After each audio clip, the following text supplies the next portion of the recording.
निर्माणनो अभिगम कल्याण हो छात्रनो हरदम उच्च अभ्यासनो शिक्षण धाम उच्च केळवणीने सुविधा तमाम महर्षि गुरुकुल महर्षि गुरुकुल महर्षि गुरुकुल महर्षि गुरुकुल महर्षि गुरुकुल। નમસ્કાર।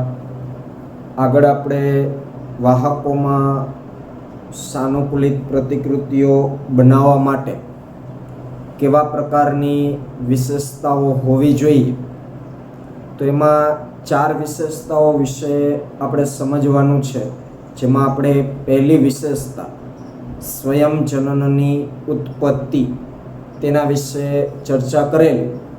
ત્યાર પછીની બીજી વિશેષતા છે પસંદગીમાન રેખક અથવા તો વર્ણચિહ્ન। અહીં તમે જે આકૃતિ જોવો છો એ ટેક્સ્ટ બુકની 11.4 નંબરની આકૃતિ છે, જેનું નામ છે PBR 322। P એટલે પ્લાઝમિડ, B એટલે બોલિવર અને R એટલે રોડ્રિજ। બોલિવર અને રોડ્રિજ આ બંને વૈજ્ઞાનિકોએ સૌપ્રથમ ઇકોલાઈ બેક્ટેરિયાની અંદર એક આવા કૃત્રિમ પ્લાઝમિડનું નિર્માણ કરેલું હતું અથવા તો રૂપાંતરિત પ્લાઝમિડનું નિર્માણ કરેલું હતું। એ પ્લાઝમિડની આ આકૃતિ છે, એટલા માટે એને PBR 322 તરીકે ઓળખવામાં આવે છે।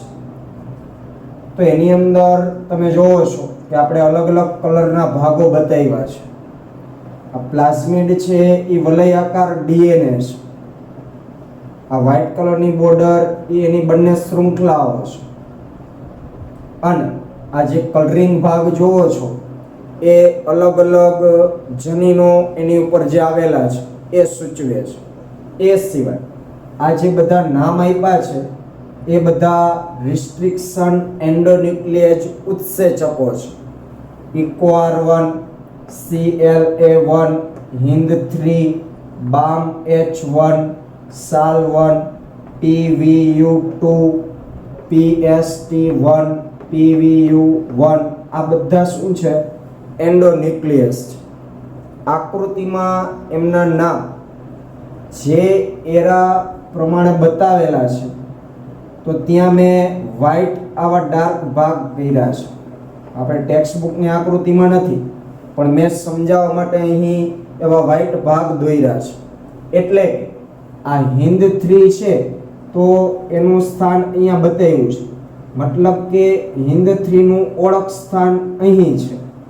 એવી રીતના BAM-H1 નું ઓળખ સ્થાન અહીં છે, SAL1 નું ઓળખ સ્થાન અહીં છે, PVU2 નું ઓળખ સ્થાન આ છે, PST1 નું ઓળખ સ્થાન આ છે, PVU1 નું ઓળખ સ્થાન આ છે, ઇકોઆર1 નું ઓળખ સ્થાન અહીં છે, CLA1 નું ઓળખ સ્થાન અહીં છે।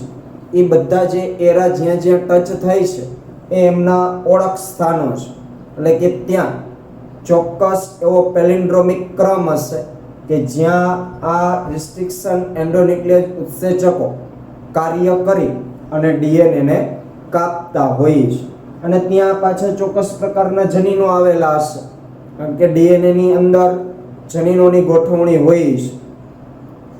રંગસૂત્રની અંદર DNA હોય અને DNA ની અંદર ઘણા બધા જનીનો હોય કે જે ચોક્કસ લક્ષણ માટે આવેલા છે।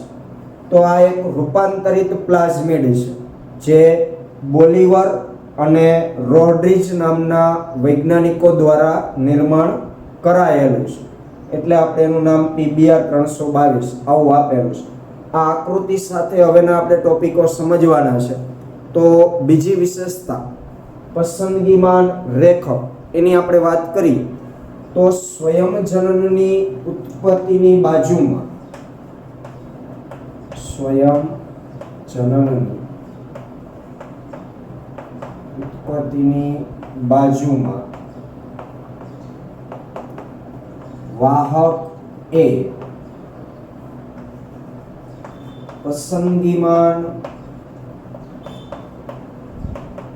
રેખક ધરાવે છે. ચાલો, આ એમનું સ્થાન કીધું કે પસંદગીમાન રેખક આ વસ્તુ ખરેખર છે શું? તો પસંદગીમાન રેખક એ એક પ્રકારના જનીનો જ છે. પસંદગીમાન રેખક એ એક પ્રકારના જનીનો જ છે. એક જનીનોનો સમૂહ જ છે, પણ એનું નામ આપણે શું આપીએ છીએ? પસંદગીમાન રેખક. અને ક્યાં આવેલ હોય? તો સ્વયંજનનની ઉત્પત્તિની બાજુ. તો અહીં આ જે ઓ રી લખેલું છે, એટલે કે આ ભાગ છે એ સ્વયંજનન ઉત્પત્તિ સ્થાન છે. તો એની આજુબાજુમાં જ પસંદગીમાન રેખકનું પણ સ્થાન હોય છે. અને પસંદગીમાન રેખક એટલે છે શું ખરેખર? તો એક પ્રકારના જનીનો જ છે. હવે આ કેવા જનીનો છે? તો એ એવા જનીનો છે કે જે ઓળખ તથા અપરિવર્તનીય ઘટકોના વિલોપનમાં છે, કે જે ઓળખ તથા અપરિવર્તનીય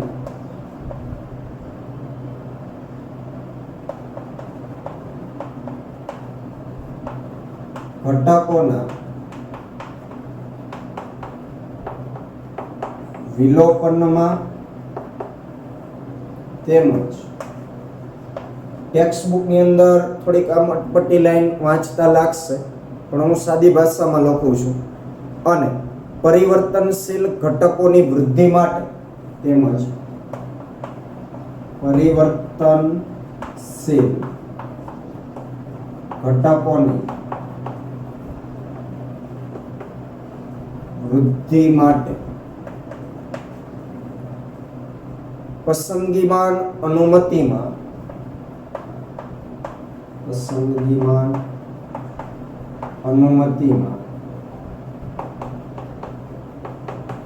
મદદ કરે છે.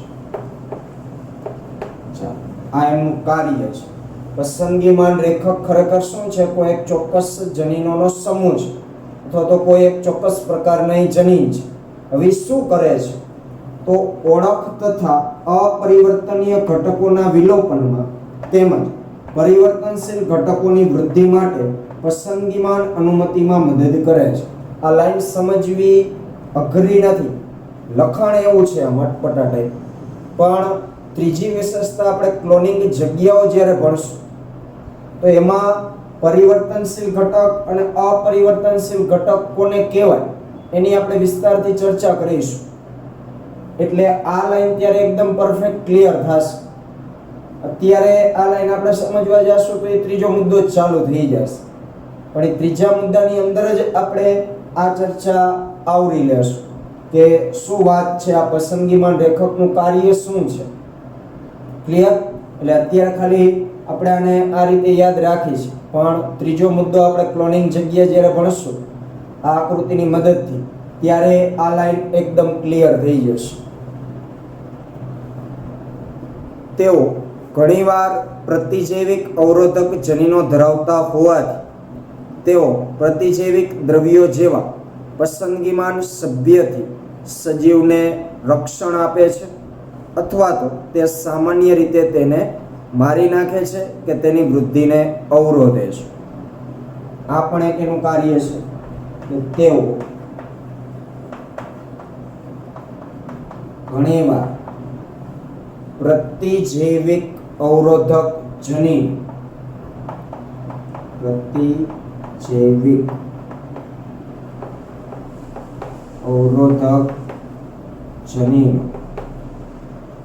ધરાવતા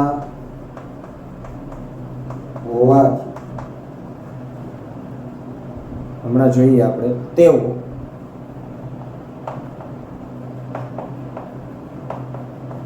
પ્રતિજૈવિક દ્રવ્યો જેવા પસંદગીમાન સભ્યથી પ્રતિજૈવિક દ્રવ્યો જેવા પસંદગીમાન સભ્યથી સજીવને રક્ષણ આપે છે. આ ટૂંકમાં આખો મુદ્દો ક્લોનિંગ જગ્યા આપણે સમજશું ને ઓટોમેટિક આ લાઈન આપણને બધી સમજાઈ જશે શું કહેવા માંગે છે. બરોબર? એટલે અત્યારે ખાલી આપણે એને આ રીતે ધ્યાનમાં લઈશું. પાછું આપણે ક્લોનિંગ જગ્યા વખતે આ બાબતને આપણે રિપીટ કરશું જ. બરોબર? અને ખરેખર ત્યારે જ આપણને વ્યવસ્થિત મગજમાં એ ઉતરશે કે આ કેવા શું માંગે છે.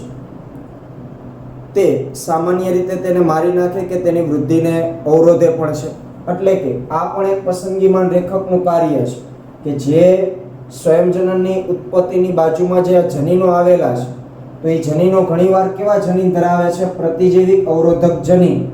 જેના કારણે કોઈ પ્રતિજૈવિક દ્રવ્ય જો એ સજીવ ઉપર મારો કરે અથવા એના શરીરમાં દાખલ થાય તો આ જે જનીનો છે એટલે કે પસંદગીમાન રેખક એ ઓલા પ્રતિજૈવિક દ્રવ્યથી સજીવને રક્ષણ આપશે. કારણ કે એ કેવા પ્રતિજૈવિક અવરોધક જનીન ધરાવે છે પસંદગીમાન રેખકનો ભાગ. એટલે આ જનીનો શું કરે? ઓલા પ્રતિજૈવિક દ્રવ્યો સામે સજીવને રક્ષણ આપે. કોઈ પણ એવા પ્રકારના પ્રતિજૈવિક દ્રવ્યો સજીવના શરીરમાં દાખલ થાય કે જે સજીવ માટે નુકસાનકારક હોય તો આવા દ્રવ્યોથી આ પસંદગીમાન રેખક સજીવને રક્ષણ આપવાનું પણ કાર્ય કરે છે. કારણ કે એમની પાસે પ્રતિજૈવિક અવરોધક જનીનો હોય છે. સામાન્ય રીતે જનીનો ઈ કોલાઈ માટે ઉપયોગી વર્ણરેખકો સૂચિત કરતા હવે એના ઉદાહરણો આપ્યા છે. એમ્પિસિલિન, ક્લોરામ્ફેનિકોલ, ટેટ્રાસાયક્લિન કે કેનામાઇસિન જેવા પ્રતિજૈવિક દ્રવ્યોનું સાંકેતન અવરોધન કરે છે. એટલે કે જે રૂપાંતરિત ઈ કોલાઈ બેક્ટેરિયાઓ હશે કે જેની અંદર આવા પ્રકારના પ્લાઝમિડ છે, કુદરતી ઈ કોલાઈ નહીં પણ કેવા રૂપાંતરિત ઈ કોલાઈ જે બેક્ટેરિયાઓ હોય કે જેની અંદર આવા પ્રકારનું પ્લાઝમિડ છે તો એ આવા જુદા જુદા જે પ્રતિજૈવિક દ્રવ્યો છે એમ્પેસિલિન, ક્લોરામ્ફેનિકોલ, ટેટ્રાસાયક્લિન, કેનામાઇસિન આવા બધા પ્રતિજૈવિક દ્રવ્યો સામે પ્રતિકાર આપવાની ક્ષમતા ધરાવે છે. પરંતુ કુદરતી જે ઈ કોલાઈ બેક્ટેરિયાઓ હોય એની અંદર આવા કોઈ પ્રતિજૈવિક અવરોધક જનીનો હોતા નથી. આવું એ લાઈન કહેવા માંગે છે. ક્લિયર આટલું? ચાલો હવે આપણે ત્રીજો મુદ્દો સમજવાનું ચાલુ કરીએ જેથી કરીને આ લાઈનો પણ એની અંદર સમાવેશ કરી અને આપણે સમજી શકીએ. ત્રીજી વિશેષતા છે ક્લોનિંગ જગ્યાઓ. ચાલો વાત કરીએ ક્લોનિંગ જગ્યાઓ એટલે કે જે વાહક છે. અહીં આપણા માટે આ વાહક છે તો વાહક તરીકે આપણે જે પ્લાઝમિડનો ઉપયોગ કરશું કે જેની સાથે આપણે વિદેશી ડીએનએ ને જોડવું છે ક્લોનિંગ કરાવવા માટે, પ્રતિકૃતિ નકલો બનાવવા માટે. ક્લોનિંગ એટલે નકલો. તો હવે આ પ્લાઝમિડ સાથે વિદેશી ડીએનએ ને આપણે જોડવું હોય તો આપણે પ્લાઝમિડને અને વિદેશી ડીએનએ મતલબ વાહક અને વિદેશી ડીએનએ બંનેને કોની મદદથી કાપવા પડે? એક જ સમાન રિસ્ટ્રિક્શન એન્ડોન્યુક્લિયસ ઉત્સેચકથી. તો હવે આપણે જે એન્ડોન્યુક્લિયસ ઉત્સેચકનો ઉપયોગ બંનેને કાપવા માટે કરશું તો હવે પ્લાઝમિડને આપણી એન્ડોન્યુક્લિયસની મદદથી કાપવા જશું તો મોટે ભાગે પ્લાઝમિડની અંદર અથવા તો વાહકમાં જે તે રિસ્ટ્રિક્શન ઉત્સેચક માટે ઓછામાં ઓછી એક જ ઓળખ જગ્યા હોવી જોઈએ.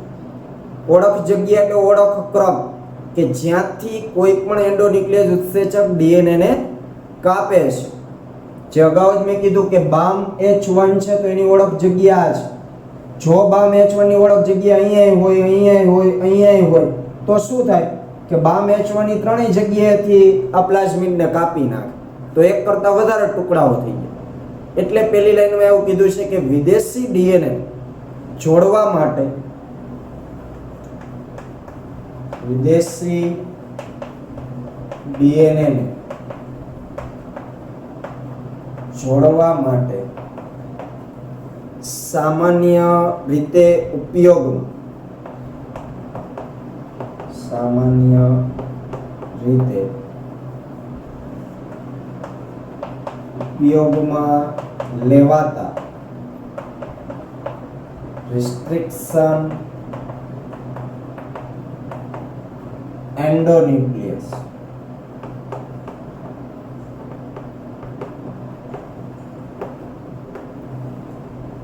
એન્ડોન્યુક્લિયસની મદદથી જો ડીએનએ ને કાપવામાં આવતા હોય તો આ રિસ્ટ્રિક્શન એન્ડોન્યુક્લિયસ ઉત્સેચકો માટે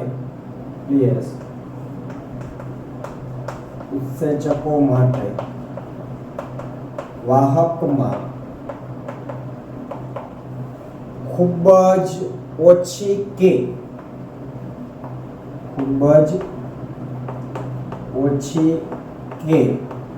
મોટે ભાગે એક જ ઓળખ જગ્યા હોવી જોઈએ. જો એક કરતા વધારે ઓળખ જગ્યાઓ હોય તો એ પ્લાઝમિડને અથવા તો એ વાહકને એ ઉત્સેચક ઘણી બધી જગ્યાએથી કાપી નાખશે. તો પછી આપણે બધી જગ્યાએ વિદેશી ડીએનએના ટુકડાઓને જોડી નથી શકવાના. એટલે હંમેશા કોઈ પણ એન્ડોન્યુક્લિયસ ઉત્સેચક માટે વાહકમાં ઓછામાં ઓછી ખૂબ જ અથવા તો એક જ ઓળખ જગ્યા હોવી જોઈએ કે જેથી કરીને એક જ જગ્યાએ એ કામ કરી અને તે જ જગ્યાએથી એ વાહકને કાપે.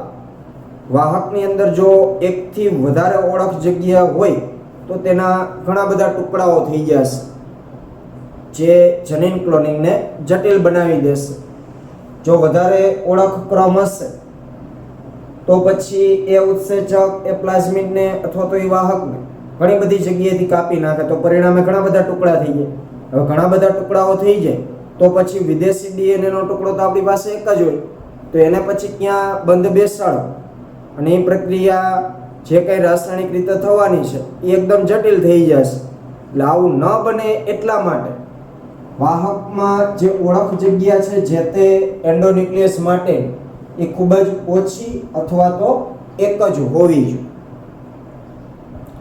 વિદેશી ડીએનએ નું જોડાણ એ બંને પ્રતિજૈવિક અવરોધક જનીનોમાંથી એકમાં આવેલ રિસ્ટ્રિક્શન સ્થાન પર કરવામાં આવે છે. એ લાઈન પણ આપણે સમજી લઈએ. વિદેશી ડીએનએ શું કીધું? વિદેશી ડીએનએ નું જોડાણ એ બંને પ્રતિજૈવિક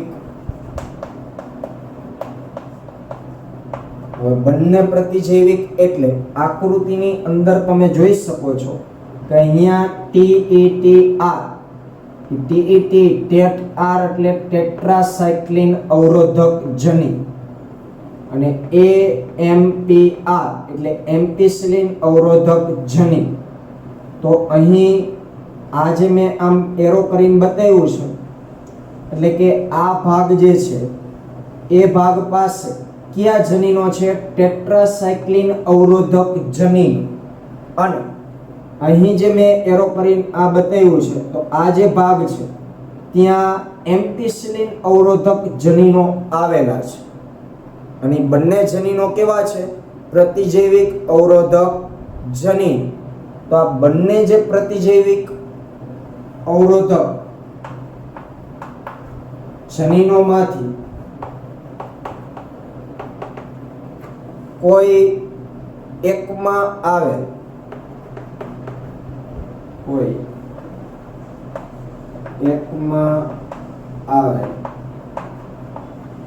રિસ્ટ્રિક્શન સ્થાન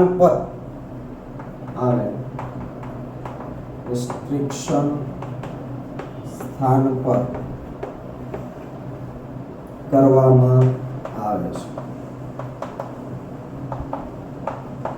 એટલે કે અહીં આ જે PBR છે એ PBR પાસે એવા બે પ્રતિજૈવિક અવરોધક જનીનો છે.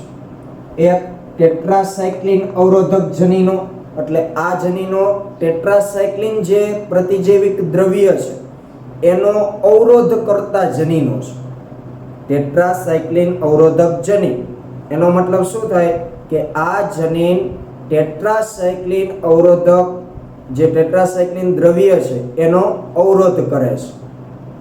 અને એમ્પિસિલિન અવરોધક જનીનો, એટલે આ જનીનો એવા છે કે જે એમ્પિસિલિન દ્રવ્યનો અવરોધ કરે છે. તો હવે પસંદગીમાન રેખક એટલે આ બે પસંદગીમાન રેખક થઈ, એક ટેટ્રાસાયક્લિન અવરોધક જનીનો અને બીજા એમ્પિસિલિન અવરોધક જનીનો. તો આ પીબીઆર ની અંદર આ બંને જે સ્થાન છે એ શું છે? પસંદગીમાન રેખક છે. પસંદગીમાન રેખકમાં પણ આપણે 4-5 નામ આવ્યા ને, એમ્પિસિલિન, કેનામાઇસિન, ક્લોરામ્ફેનિકોલ, ટેટ્રાસાયક્લિન. તો આ પીબીઆર પાસે એવા બે અવરોધક જનીન છે, એક ટેટ્રાસાયક્લિન અવરોધક જનીન અને બીજા એમ્પિસિલિન અવરોધક જનીન. તો આ બંને શું થયા? પસંદગીમાન રેખક થયા. હવે આગળ આપણે એક ઉદાહરણથી સમજશું, એટલે એની જે બીજી લાઈનો છે પસંદગીમાન રેખકોમાં, ઓળખ અને અપરિવર્તનશીલ ઘટક ને પરિવર્તનશીલ ઘટક, એ પણ હવે ક્લિયર થઈ જશે.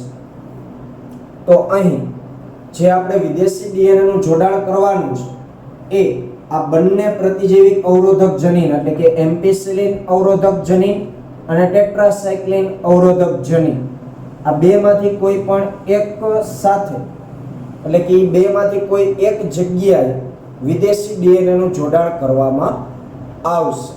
કાં તો ટેટ્રાસાયક્લિન અવરોધક જનીન વાળા ભાગને દૂર કરી અને ત્યાં વિદેશી ડીએનએ જોડવામાં આવશે, અથવા તો એમ્પિસિલિન અવરોધક જનીન વાળો જે ભાગ છે એને કાપી અને ત્યાં વિદેશી ડીએનએ જોડવામાં આવશે.